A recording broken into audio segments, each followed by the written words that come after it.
नमस्ते प्यारे विद्यार्थियों। हम काव्य दोष का अध्ययन कर रहे हैं।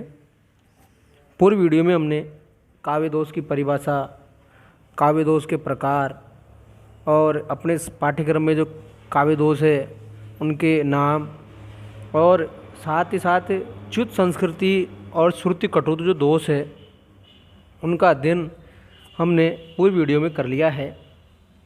अब आज हम इसके जो अगले दोष है बचे हुए अप्रतित्व और क्लिष्टत्व, इन दोनों का अध्ययन करेंगे। शुरुआत करते हैं अप्रतित्व दोष से। अप्रतित्व का मतलब है अप्रचलित शास्त्र विशेष के जो पारिभाषिक शब्द है ना उनका प्रयोग, यानी जब ऐसे शब्दों का प्रयोग किया जाए जो उस अर्थ में किसी विशेष शास्त्र में ही प्रयुक्त होता है तो वहाँ अप्रतित्व दोष होता है। जैसे माया के प्रपंच ही सो भासत प्रभेद सबे। दोबारा बोलता हूँ, माया के प्रपंच ही सो भासत प्रभेद सबे। यहाँ माया, प्रपंच, भासत इत्यादि जो वेदांत दर्शन के ये पारिभाषिक शब्द है, इसीलिए यहाँ अप्रतित्व दोष है, क्योंकि ऐसे शास्त्र विशेष का शब्द है, इनका अर्थ शास्त्र विशेष में होता है, इनको समझना आसान नहीं है, इसीलिए ऐसी स्थिति में अप्रतित्व दोष होता है। जैसे अगला उदाहरण, तत्व ज्ञान पाकर हुए आशय दलित समस्त। यहाँ आशय जो शब्द है इसका अर्थ वैसे वासना है, लेकिन इस अर्थ में यह शब्द योग शास्त्र में प्रयुक्त होता है और ये अर्थ योग शास्त्र में प्रसिद्ध है। अब इसको सामान्यतः समझना आसान नहीं है, इसलिए यहाँ ये दोष है। अगला उदाहरण, ये तलबसी दुख देत है ये तेरे अनुभाव। ये तलबसी दुख देत है ये तेरे अनुभाव। अब यह जो अनुभव जो शब्द है उसका अर्थ चेष्टा होता है, चेष्टाएं, पर इस शब्द का जो अर्थ है अलंकार शास्त्र में ही पारिभाषिक शब्द के रूप में प्रसिद्ध है। ये साधारण अर्थ नहीं है, इसलिए इसको समझना आसान नहीं है।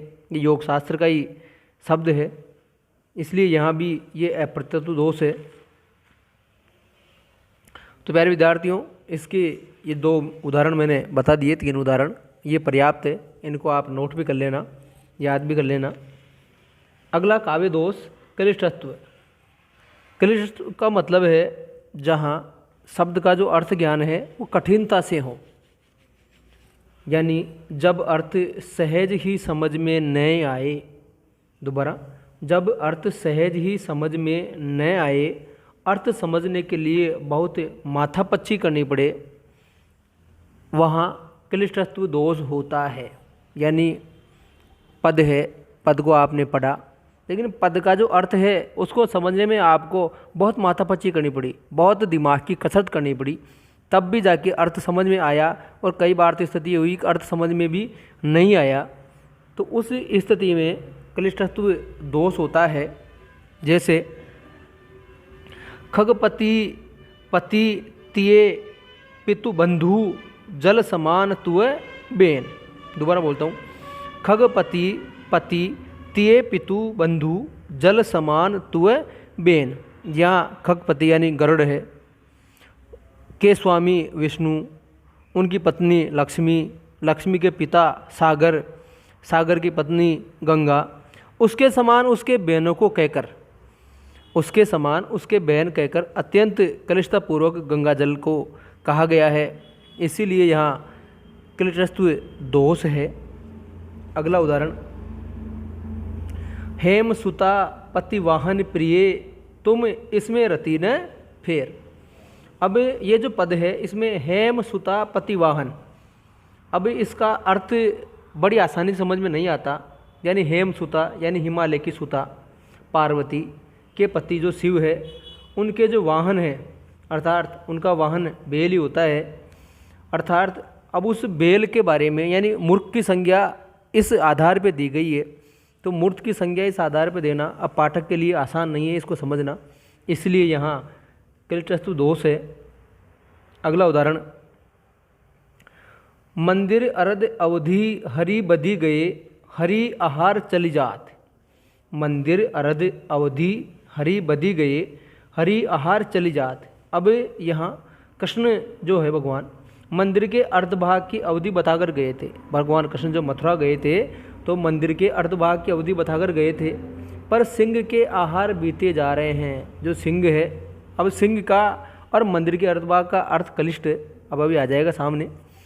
सिंह के आहार बीते जा रहे हैं। यहाँ मंदिर अर्थ का जो अर्थ होता है वो है 15 दिन, और हरि आहार का अर्थ है मास यानी महीना। तो ये 15 दिन और जो महीना है ये सहज ही समझ में नहीं आ रहा है इस पद में, इसलिए मंदिर भवन का आधा अर्थात एक पक्ष पार्श्व जो होता है अर्थात जो 15 दिन होते हैं, हरि यानी सिंह है, और सिंह का जो आहार है वो होता है मांस अर्थात मांस। तो इसको समझना आसान नहीं है, ये सहज समझ में नहीं आ रहा, इसीलिए यहाँ कलिटस्तु दोष है। अगला उदाहरण, लंकापुरी पति को जो भ्राता तासु प्रिया नहीं आवती। ये अच्छा बिल्कुल सरल उदाहरण है प्यारे विद्यार्थी, आपको समझ में आ जाएगा।